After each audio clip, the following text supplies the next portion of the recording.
اللهم صل على محمد وآل محمد. بسم الله الرحمن الرحيم، والصلاة والسلام على سيدنا Muhammad wa alihi الطيبين الطاهرين. En el nombre de Dios, el compasivo, el misericordioso, que las bendiciones de Dios sean con el profeta Muhammad y los puros e inmaculados de su descendencia. Vamos a comenzar en esta sesión el tema de las diferentes o las divisiones de la Shia, las divisiones en el chiismo. En los libros de corrientes y tendencias del Islam se ha enumerado diferentes divisiones para la Shia. Muchas de ellas realmente son inexistentes. Habíamos explicado ya en alguna otra sesión que a causa del hadith, transmitido, las palabras transmitidas del profeta del Islam, en el cual él habría dicho que los judíos se dividieron en 71 sectas, los cristianos en 72 sectas y los musulmanes se dividirán en 73, siendo una sola la secta o facción que se salvará. Entonces muchos de los autores de estos libros lo que hacían era tratar de alguna manera de lograr el número de 73 sectas para exponer o presentar a una como la secta triunfadora o la secta dichosa. Ya habíamos dicho como algunos autores tomaban algunos sabios del chiismo como Zurara ibn A'yan, el famoso compañero del imam Ja'far Sadiq alayhi salam. El imam Ja'far Sadiq alayhi salam había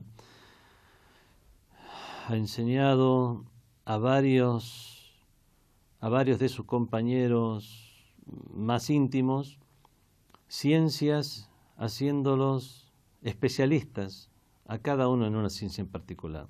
Zurara fue especialista en lo que es el fiqh o la jurisprudencia.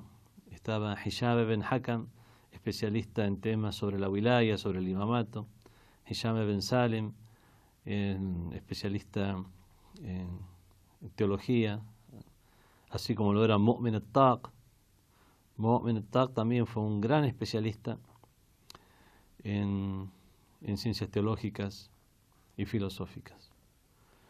Vemos que autores tomaban a estos sabios y algunas de sus posturas y los presentaban como az-Zuraría, como si fuera una secta del chiismo. Fue compañero del imam Ja'far Sadiq y cualquier pregunta, cualquier duda, lo que hacía era preguntarle a su propio imam. Nunca fue algo diferente del mismo imam. Lo mismo pasa con los otros compañeros. Así que se han enumerado, se han clasificado muchas sectas para las Shias. Otras fueron movimientos políticos que surgieron y tuvieron un declive prácticamente inmediato, pero quedaron registradas en algunos libros como sectas de la Shia. Vamos a tocar aquí algunas corrientes de la Shia, algunas divisiones de la Shia, pero vamos a tocar las más importantes, aquellas que perduraron, aquellas que sabemos que hay un gran número de personas en el mundo que adhieren a tal división, a tal corriente dentro del chiismo y que se consideran ellos mismos shías. Hay corrientes que no las vamos a nombrar, como por ejemplo, no las vamos a tratar en detalle, como Al-Qisaniyya. Al-Qisaniyya, recordemos que los seguidores del Mukhtar, el Mukhtar era una persona que pensaba que todos los descendientes del imam Ali alayhi salam, ya que los imames debían ser de descendientes del imam Ali, tanto el Hassan como el imam Hussein, como después su hijo, el hijo del imam Ali llamado Muhammad ibn al-Hanafiya, hijo de al-Hanafiya, con quien se casó el imam Ali, después del fallecimiento de Fátima, que Muhammad ibn al-Hanafiya, hijo del Imam Ali, también era un imam. Habíamos dicho que este nombre era tomado del nombre original de Al-Mukhtar, que era Kisan.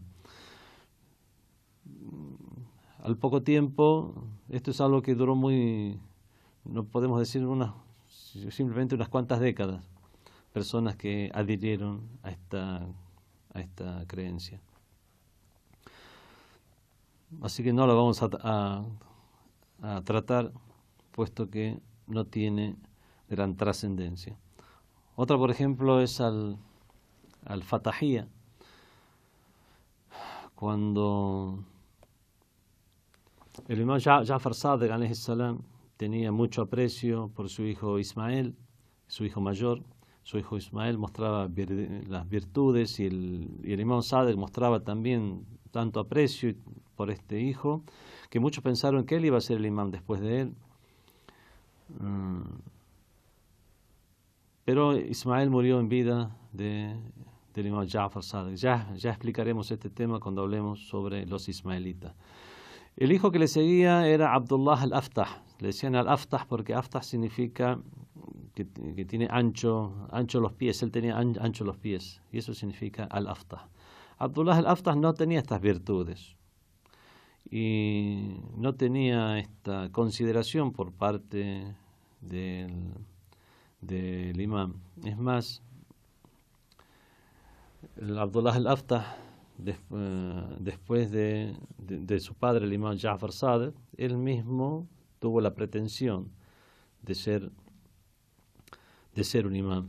Y muchos siguieron a este Abdullah al-Aftah, sobre todo desde que el imam Ja'far Sadiq, para proteger la vida del imam Musa al-Kazim, de su hijo el imam Musa al-Kazim, el que sí había sido estipulado como el imam, proteger su vida del aparato gobernante de los abbasidas, es que no lo anunció abiertamente más que a personas muy cercanas y muy allegadas.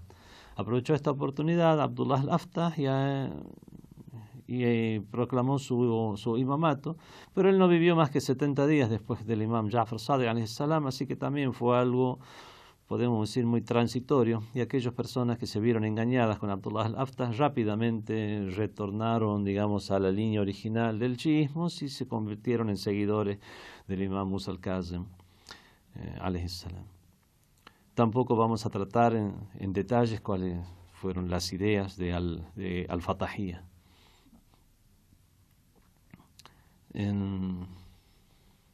Hay otras sectas que son al-Waqifiyya. Al-Waqifiyya es una secta también que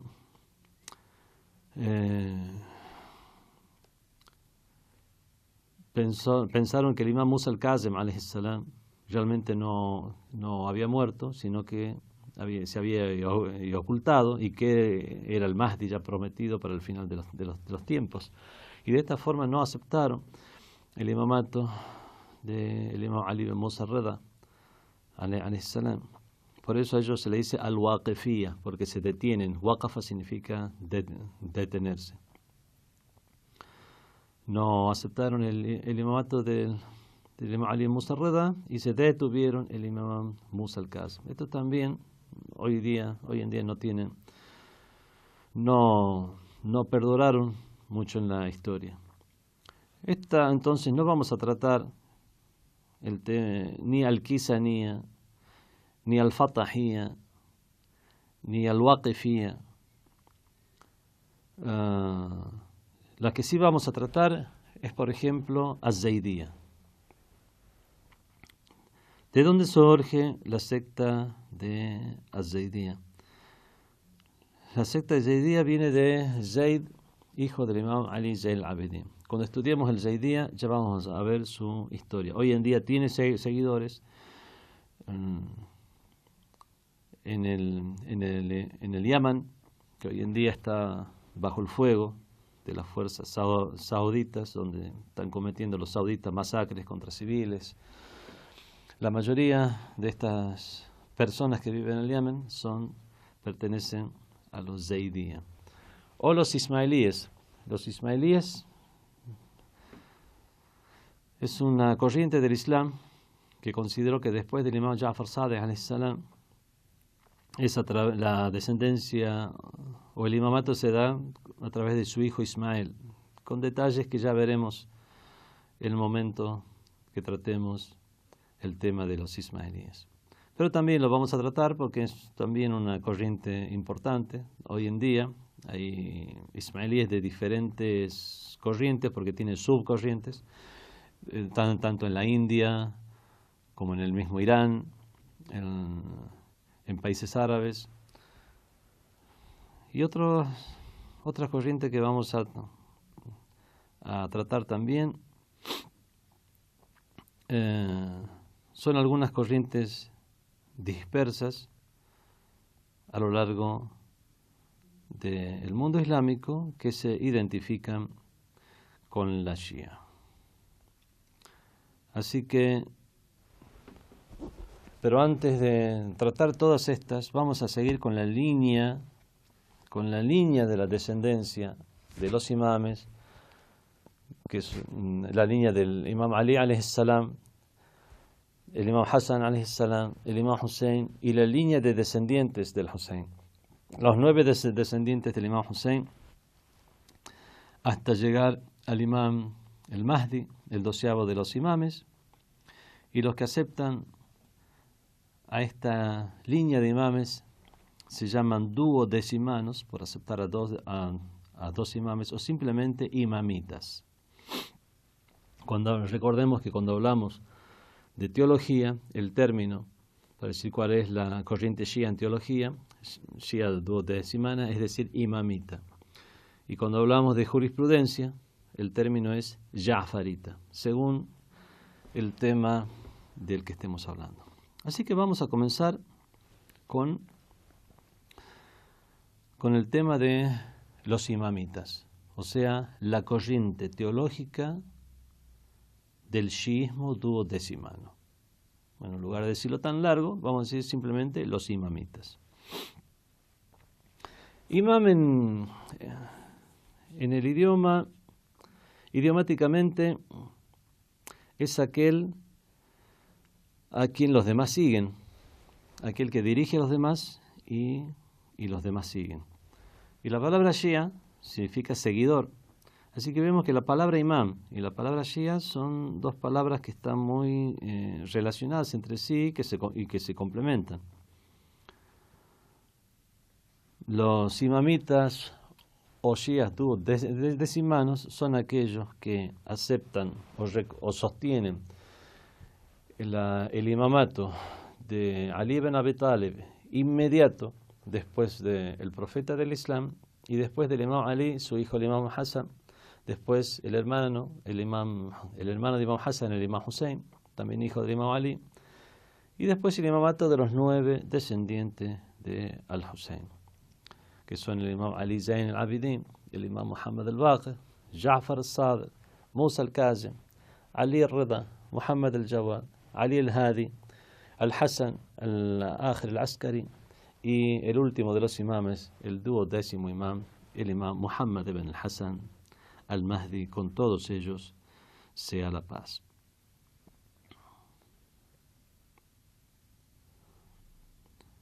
Al tratar los imamitas vamos a tratar también algunos temas, algunas creencias generales de los imamitas, o por lo menos las más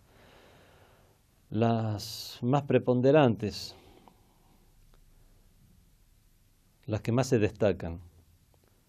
Y vamos a hacer alusión a otras 2 escuelas del Islam sunni, puesto precisamente estas posturas, que son las más destacadas, están en contraposición o son antagónicas a las posturas de estas otras escuelas. Es por eso que, si bien el tema de los mu'tazilitas, por ejemplo, que es una corriente, es otra corriente del Islam, o los asharitas, los vamos a tratar después, vamos a hacer alusión a sus ideas al contraponerlas con los postulados de los imamitas.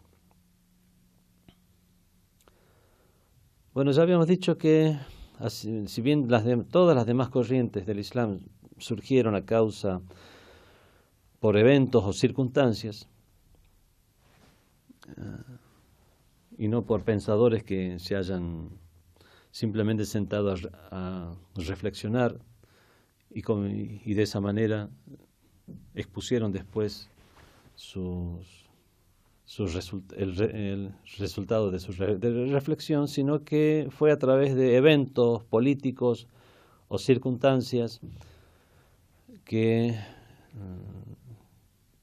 originaron una chispa para que la conformación de un grupo que comenzó a tener ideas propias o ideas diferentes de otros grupos, y de así es como surgieron las corrientes teológicas. Eso pasó con toda esa excepción de los imamitas, que no existe un motivo en particular luego del fallecimiento del profeta por el cual se haya conformado sus ideas o sus creencias, sino que vemos que en vida del profeta del Islam ya tenían esta idea de que Ali, por ejemplo, tenía que ser el sucesor del profeta del Islam, y muchas de las ideas o creencias que están dentro de la corriente imamita fueron ya aseveradas en sus dichos, en sus hechos,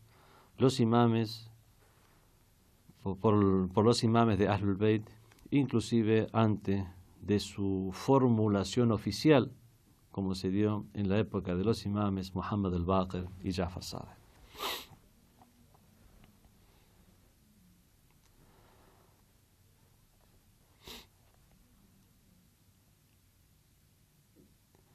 El primero de los imames, el imam Ali alayhi salam, de quien nos han llegado muchísimos hadices, vemos que ya nos delinea muchas de las creencias que están dentro de la Shia imamita, transmitiéndolas siempre como opiniones del mismo profeta del Islam. ¿Y cómo habría de ser de otra forma si él fue su alumno durante toda su vida, incluso antes de la revelación del mensaje del Islam, porque era el profeta el que estaba criando al imam Ali? El padre del imam Ali, Abu Talib, era el jefe de la Meca. Era el jefe de la Meca, pero era pobre, no tenía los recursos necesarios, y sus hermanos, más su sobrino, el profeta del Islam, fueron hasta su casa a decirle que cada uno se haría cargo de uno de sus hijos. Y Abu Talib tenía 4 hijos: a su hijo mayor Talib, su hijo, el que le seguía, Aqil, que había quedado ciego, su hijo Ja'far y su hijo Ali. Vemos que Abu Talib dijo: Aqil, déjeme Aqil, ustedes llévense a quien quiera. Se narra que Al-Abbas se llevó a Talib,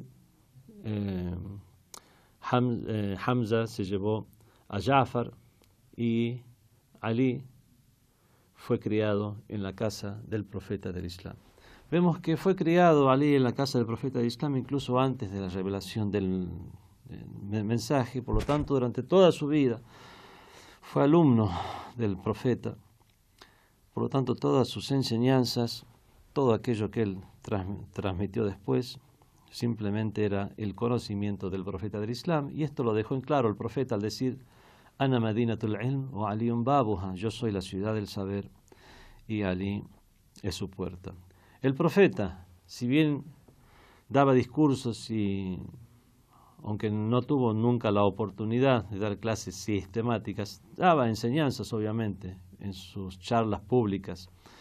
Pero así como daba discursos públicos, tenía también charlas privadas para con el imam Ali y con algunos otros compañeros también, pero sobre todo con el imam Ali ibn Abi Talib, a quien le transmitió todos sus conocimientos.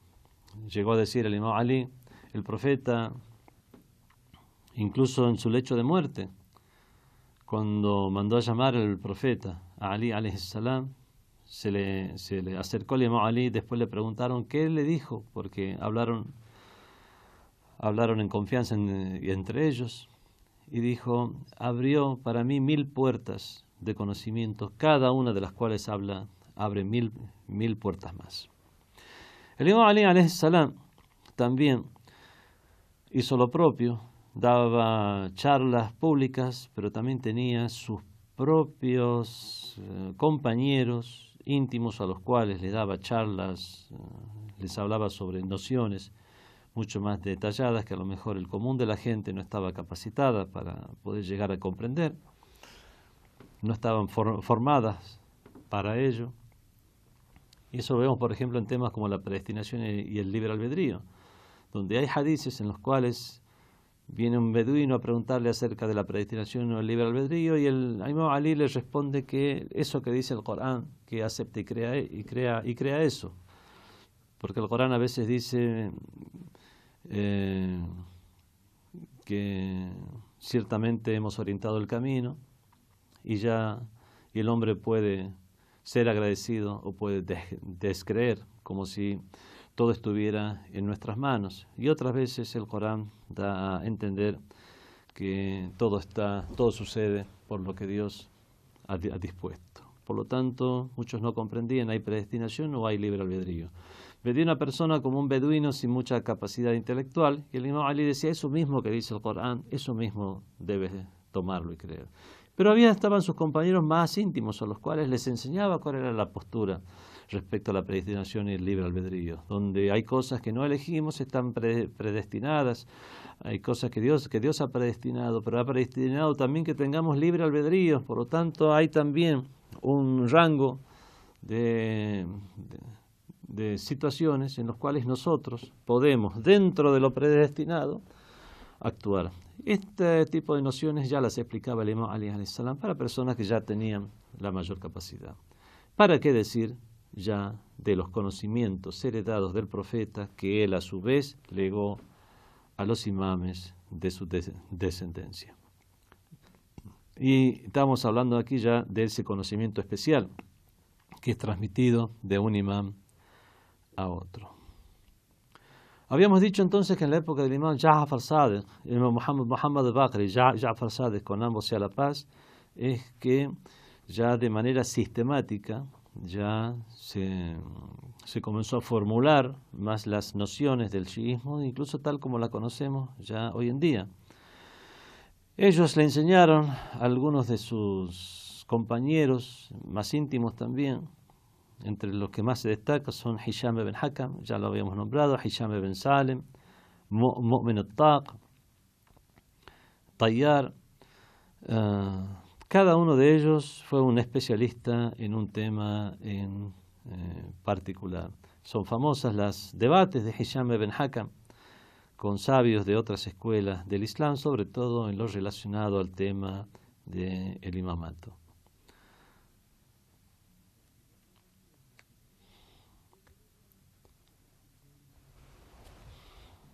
Una vez Hisham ibn Hakam, por ejemplo, después de un debate con un sabio no shia respecto al tema del imamato, y al exponer todos los argumentos respecto a la wilaya, fue a ver al imam Ja'far Sadiq alayhi salam, quien escuchó de ese debate y lo felicitó. Y le dijo: dijiste muy bien, ¿de dónde aprendiste todo esto? A lo cual Hisham ibn Hakam dijo: todo esto yo lo aprendí de ti, lo que yo hice fue ordenar todas estas ideas aprendidas de ti. De esta manera, los imames formaron a sus alumnos, y aquellos que formaron en la ciencia del kalam o la ciencia de la teología, vemos que lo formaron de tal forma que que eso no se correspondía ni con el método de dejar de lado la racionalidad, que es la que siguieron otras escuelas como la de los hanbalitas, la del Ahl al-Hadith, la gente del Hadith. Ya después hablaremos acerca de ello. Y tampoco tendieron hacia un racionalismo extremo, como al cual tendieron los mu'tazilitas, que también ya veremos este tema después. Ni tampoco dejaron al intelecto en un estado de latencia, como lo hicieron los ash'aritas, sino que le dieron al aql, al intelecto, su lugar adecuado dentro de la teología como base inicial para comenzar a edificar el sistema de creencias, pero después necesitar de la orientación de la revelación para que a través de estas mismas bases sólidas que nos ha dado la razón, seguir edificando las creencias ya en detalle. Y es de esta forma que tomaron por las enseñanzas de los imames, la teología de los sabios imamitas, se basó en el Corán, en la tradición y en el aql o el intelecto. A veces se menciona una cuarta fuente, que es la del consenso de los sabios, pero ese es un consenso que tiene que volver a la tradición. Es el consenso de los sabios de que esto forma parte de la tradición, no un consenso sobre un tema porque ellos, sin saber en realidad cómo es un dictamen, porque no lo encuentran en el Corán ni en la tradición, ni las reflexiones de carácter racional, intelectual nos pueden dar una respuesta, se elige una y si todos están de acuerdo, no. Es un consenso sobre que tal cuestión forma parte de la tradición. Por lo tanto, ese consenso vuelve a la tradición. Son tres las fuentes: el Corán, la tradición y el intelecto.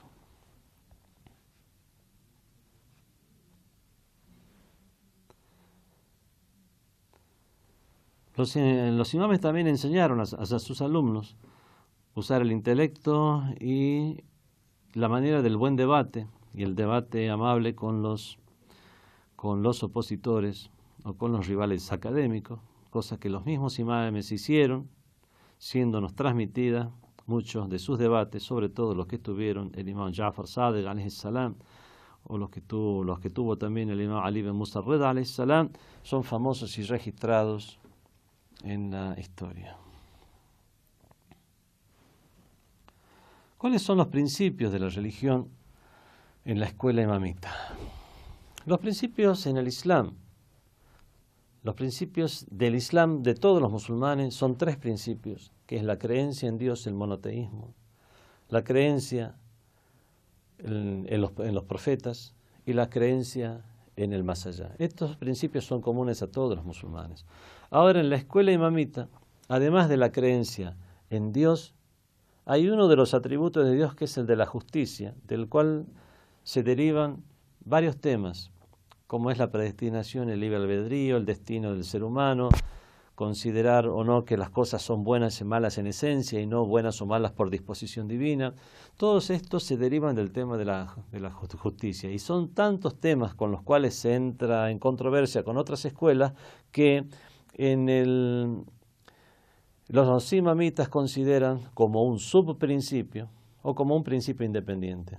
Así que monoteísmo, profecía o profetado y el más allá son los tres principios generales del Islam. Pero en la Shia imamita, en el monoteísmo, el atributo de justicia divina se estudia como un principio.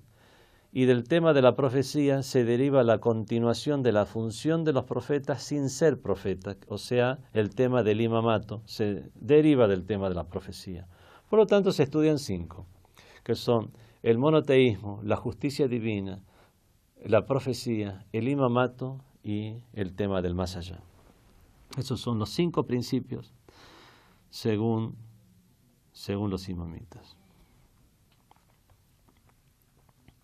A causa de la aceptación de la justicia como un principio, cosa que también hacen los mu'tazilitas, que incluyen a la justicia dentro de sus principios, tanto los imamitas como los mu'tazilitas son llamados los adliya, o partidarios de la justicia.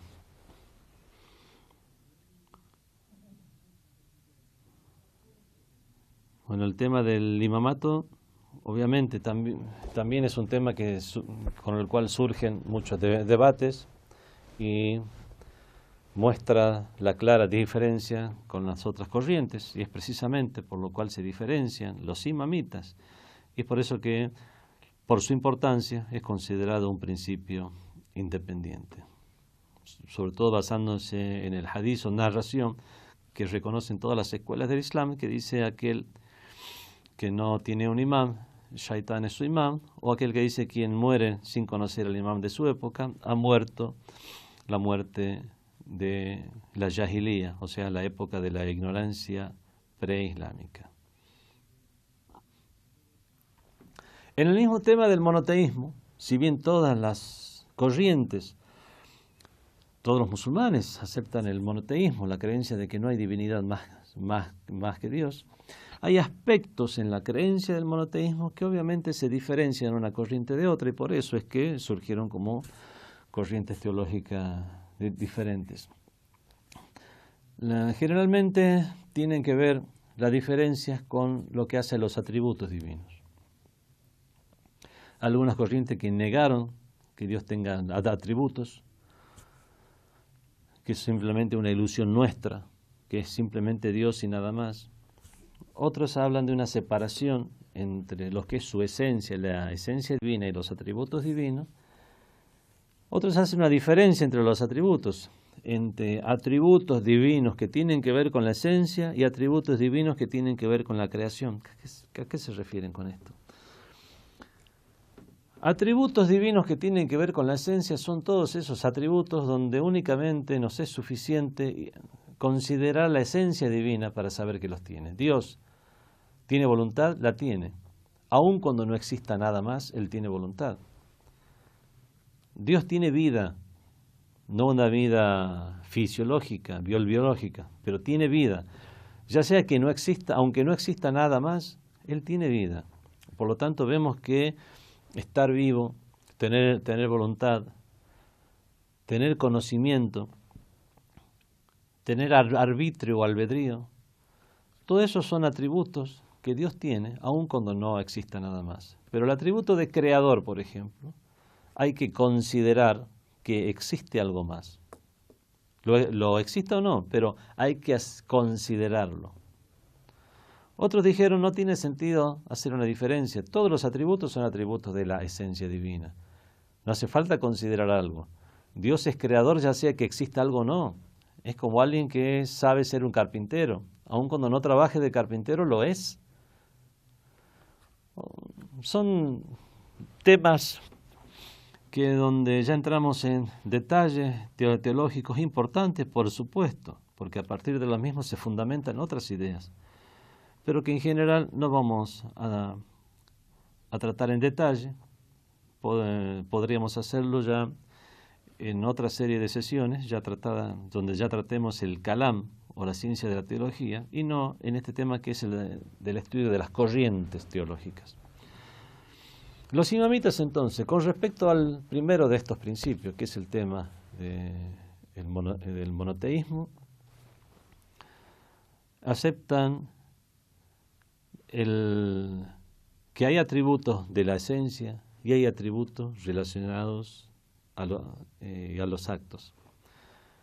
Pero difieren con los asharitas y con los mu'tazilitas. Ya dije que íbamos a hacer alusión a estas dos corrientes para contraponerlas.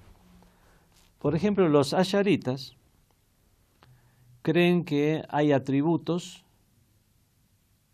que están añadidos a la esencia. ¿Qué significa esto? Que Dios es Dios, que Dios tiene una esencia, y luego de esa esencia tiene atributos. Los mu'tazilitas, por ejemplo, rechazaron esto, diciendo que eso significa creer que hay un eterno que es Dios y hay otras cosas eternas que son los atributos de Dios. Entonces estarían los asharitas cayendo en la idolatría, decir que hay más de un eterno. Es por eso que los mu'tazilitas niegan que fuera de la esencia divina haya algo más. En cambio, los imamitas sostienen que existen atributos, Pero estos atributos no son algo diferente a su esencia. Sus atributos son su misma esencia. Y es según nuestra percepción es que nosotros podemos hacer esa diferencia. Una diferencia que es real desde que nosotros la percibimos. No vamos a poder comprender nunca la esencia divina. No está en nuestra capacidad, ni física, ni mental, ni de abstracción, ni temporal. Los hadices de Ahlul Bayt nos han dicho, no penséis en Dios porque a Dios no le abarca el pensamiento, pero pensad en los atributos de Dios. Cuando vemos esta gran creación y pensamos en el Creador, cuando vemos este gran orden que hay en la existencia y pensamos en el ordenador, en el un ser que ha ordenado todo esto. Cuando pensamos que todo tiene una causa inicial y pensamos en ese ser que es la causa de las causas, estamos hablando de atributos de Dios, nunca de la esencia divina porque no podemos comprenderla. Bueno, estamos hablando de algo y ese algo del cual estamos hablando es real. Por lo tanto, existen atributos y existe la esencia divina, solamente que para los imamitas no hay diferencia entre su esencia y sus atributos. Cuando decimos Ar-Rahman y decimos Ar-Rahim, el misericordioso, cuando decimos el todopoderoso, es un sinónimo de la palabra Dios. Simplemente que nosotros estamos viendo a Dios desde ese aspecto, pero en sí no hay una diferencia. Entonces, para los imamitas, los atributos son lo mismo que la esencia. Para los ash'aritas existe una esencia divina y existen atributos tan eternos como esa esencia. Y los mu'tazilitas que niegan la existencia de los atributos. Con respecto al tema de la voluntad, a diferencia de los ash'aritas, que dicen que creen, aceptan el fatalismo, que todo está predestinado, los imamitas, al igual que los mu'tazilitas, lo que hacen es aceptar la voluntad del ser humano. Solamente que los mu'tazilitas exageraron y piensan que Dios ha delegado todas las acciones que el ser humano puede realizar a sí mismo, siendo que para los imamitas no hay ni predestinación total, o sea, fatalismo, ni hay un libre albedrío absoluto, sino que, como dijo el imam Ja'far Sadiq alayhi salam al exponer este tema, la jabra wa la tafwid bal amrun bayna al amrayn. No existe fatalismo ni existe libre albedrío absoluto, sino una posición intermedia. Con respecto al tema de la justicia, los imamitas consideran la justicia como un principio independiente, así como lo hacen los mu'tazilitas a causa de la cantidad de temas que se deriva de esto. El tema de la justicia, no decimos que los imamistas creemos en la justicia, pero otros como los ash'aritas no. Tanto los ash'aritas como los imamitas decimos que Dios es justo. La cuestión es cómo interpretamos esa justicia. Los ash'aritas sostienen que lo que Dios hace es justo. Si Dios decidiera hacer que ingresen en el infierno todos los profetas divinos, a pesar de su buen comportamiento, y que todos los malvados ingresen en el paraíso, eso sería justicia porque lo hace Dios. En cambio, los imamitas, al igual que los mu'tazilitas, sostenemos que existe un concepto de justicia en sí mismo. Y Dios aplica esa justicia, porque Dios es la justicia misma. Son temas que acarrean otros temas, no es solamente un juego de palabras. De esto se deriva también el hecho de reconocer que las cosas son buenas o malas en esencia y no buenas o malas por disposición. ¿Por qué mataron inocentes malos? Porque Dios lo dispuso. Esa es una respuesta de los ash'aritas. La respuesta de los imamitas y los mu'tazilitas es matar a un inocente sin que haya hecho absolutamente nada. Es malo en sí mismo y no por disposición.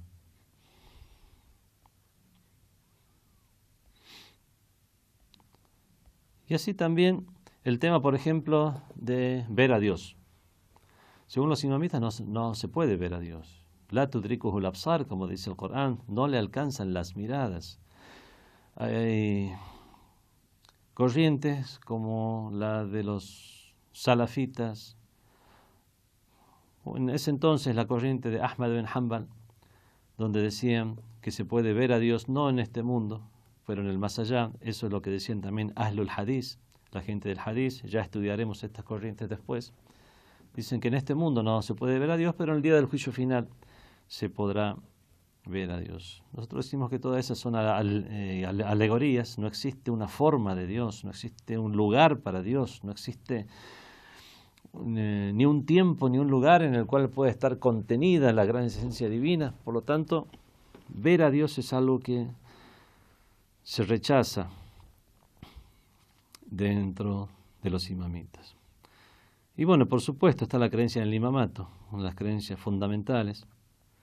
Por eso se la considera dentro de los usul, o sea, dentro de los principios de la religión.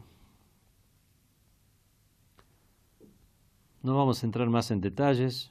Estas son cuando hay otras sesiones que son de estudios del chiismo o estudios de la teología donde se profundizan estos conceptos. En las próximas sesiones estudiaremos otras corrientes dentro del chiismo. Wassalamu alaikum wa rahmatullahi wa barakatuh.